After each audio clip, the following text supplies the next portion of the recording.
आज हम लोग कक्षा 10 का फिजिक्स का पहला चैप्टर प्रकाश का परावर्तन तथा अपवर्तन का अध्ययन करेंगे।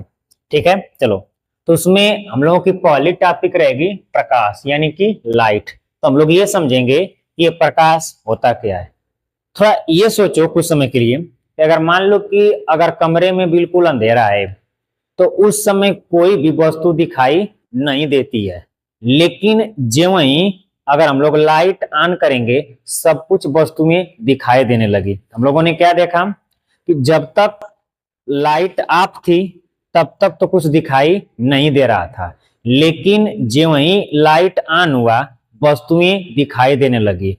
तो इसका मतलब ये निकल रहा है कि जब हम लोग लाइट ऑन कर रहे हैं तो लाइट में से एक ऊर्जा आ रही है जिसके द्वारा हम लोग वस्तु को देख रहे हैं। मैंने क्या बोला कि लाइट को जो वहीं ऑन किया उसमें से एक प्रकार की ऊर्जा आई जिसके द्वारा हमें वस्तुएं दिखाई दे रही हैं। तो हम लोग कह सकते हैं कि ऐसी ऊर्जा जिसके द्वारा वस्तुएं दिखाई देती हैं उसे प्रकाश कहते हैं। तो प्रकाश के बारे में हम लोग क्या समझे कि प्रकाश एक प्रकार की ऊर्जा है जिसके द्वारा वस्तुएं दिखाई देती हैं। तो हम लोग समझे कि जिस ऊर्जा के द्वारा वस्तुएं दिखाई देंगी उसे प्रकाश कहते हैं। तो प्रकाश की परिभाषा क्या बनी, देखो ऐसे लिखेंगे कि ऐसी ऊर्जा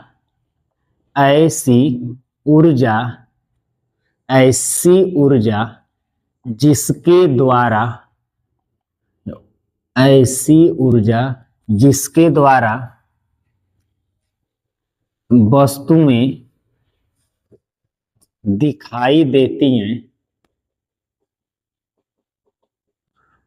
उसे प्रकाश कहते हैं।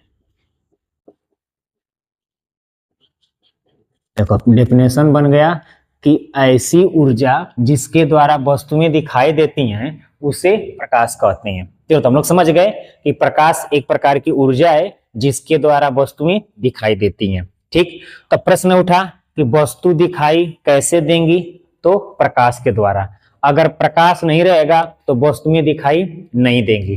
तो हम लोग अब ये समझेंगे कि प्रकाश के गुण क्या क्या है। तो समझा जाए कि प्रकाश के क्वालिटी क्या है, गुण क्या है। तो हम लोग पहली बात यही समझे परिभाषा में कि प्रकाश के द्वारा ही वस्तुएं दिखाई देती हैं। तो हम लोग कह सकते हैं कि प्रकाश वस्तु को दिखाता है। देखो पहला गुण क्या मिला, पहला गुण ये मिला कि प्रकाश वस्तु को दिखाता है। प्रकाश वस्तु को दिखाता है यानी कि अगर प्रकाश नहीं रहेगा तो वस्तुएं दिखाई नहीं देंगी।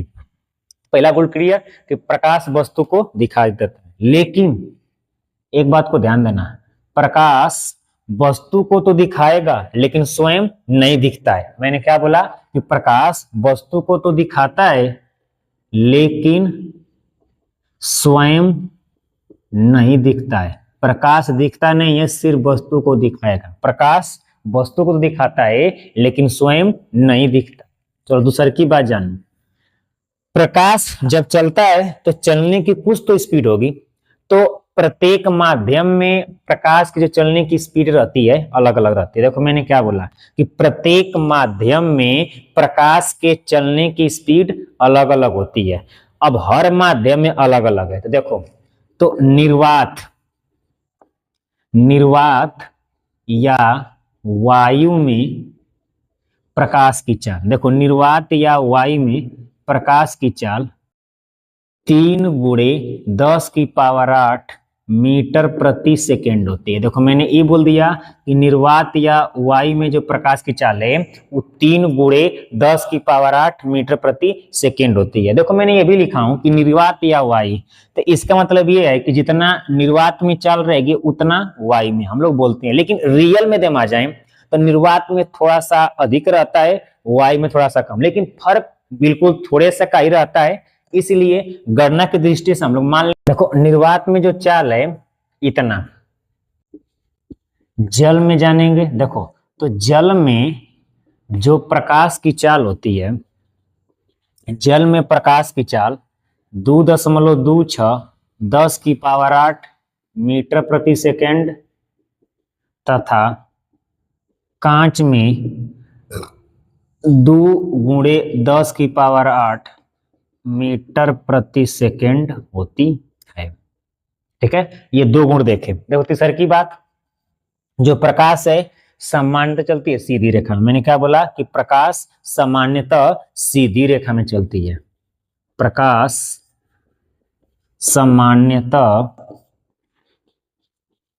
सीधी रेखा में चलती है। जो प्रकाश है उस सामान्यतः सीधी रेखा में चलती है। इसका मतलब क्या निकला कि जब भी प्रकाश चलेगा तो बिल्कुल सीध में ही चलेगा। प्रकाश कैसे चलेगा? बिल्कुल सीधा में चलता है, बीच में कोई रुकावट न आए तब। तो मैंने कहा कि प्रकाश सामान्यतः सीधी रेखा में चलता है। चलो एक और गुण देखा जाए। इसकी जो तरंग दैर्ध्य है, यानी कि प्रकाश की तरंग दैर्ध्य, ये देखो मैंने बोला कि जो प्रकाश है इसकी तरंग दैर्ध्य, तो प्रकाश की तरंग दैर्ध्य 3900 एंगस्ट्रॉम से 7800 एंगस्ट्रॉम होती है। ये लगभग है, कुछ बुक में देता है कि 4000 से 8000 और कुछ में देता है 3900 से 7800।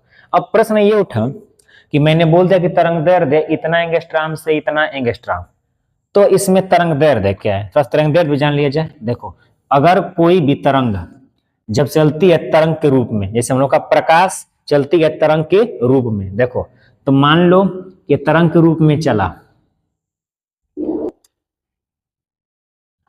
तो ये देखो, तो ये जो अधिकतम विस्थापन है इसका नाम श्रृंग है, ये गर्त है, ये श्रृंग है, ये गर्त है।